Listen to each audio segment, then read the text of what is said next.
तनी तब बजे आवा बजे तो बाजा जो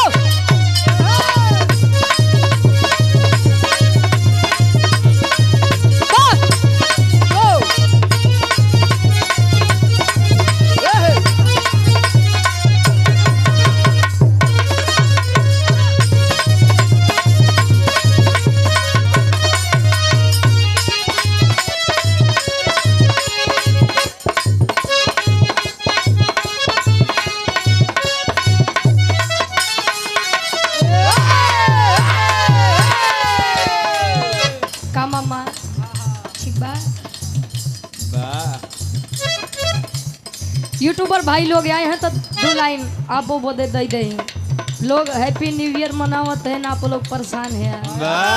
जाइए आप लोग हैप्पी न्यू ईयर करिए। बात तनी सा एक लाइन बड़का भैया लोगन खातिर मामा हरिद्वार बड़ा नजदीक के से आए हैं तो बजी जाए लड़का कहे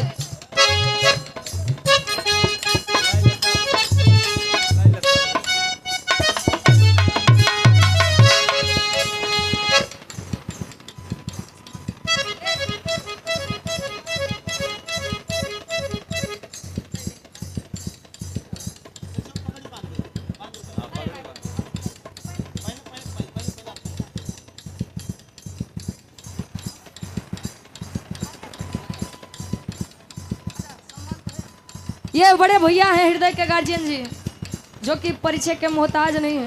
अच्छा ये ग्राम सभा चकैया ही नेता हाजीपुर सुंदरनगर रण विजय यादव जी उर्फ टेनी भैया जो कि भावी ग्राम प्रधान प्रत्याशी हैं। ये गार्जियन जी के द्वारा सुंदर माला गमछा और 200 रुपये देकर सम्मान किया गया। माई भगवती करें कि विजय का तिलक आपके मत्थे पर लगे। हमके जे पैसा था भाई सब केहू जीता हम काहे कही कि केहू हारा। एक ग्राम में अगर 5 प्रधान रही है तो और बढ़िया विकास हुई। अब लड़का कहे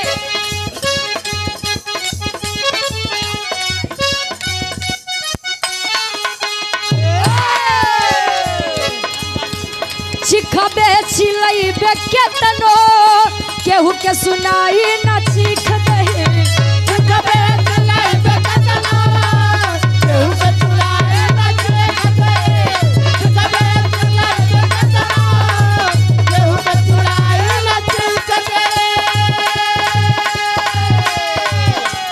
चिखबे चिलैबे केतनो केहू के सुनाई न चिख दे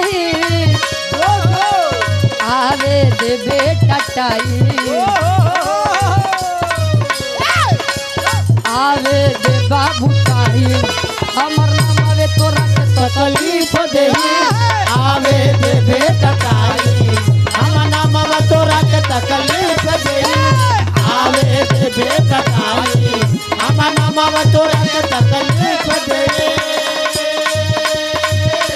डाले लइका कहे माफी भी मंगवा दे गोलावा पगीरवाई के माफी भी मंगवा दे गोलावा पगीरवाई के माफी भी मंगवा दे गोलावा पगीरवाई के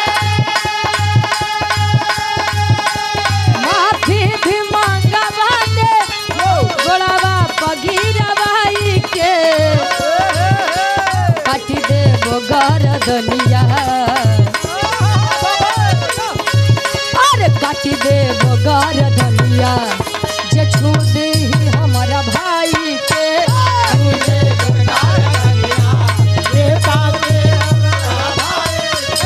काट दे गर्दनिया जेता के तोहरा माई नहीं यार भाई भाई भाई का मतलब भैया नहीं माई तक नहीं भाई। अब कोनो लड़का ई सर्दी के मौसम में कहे अपने दुबई से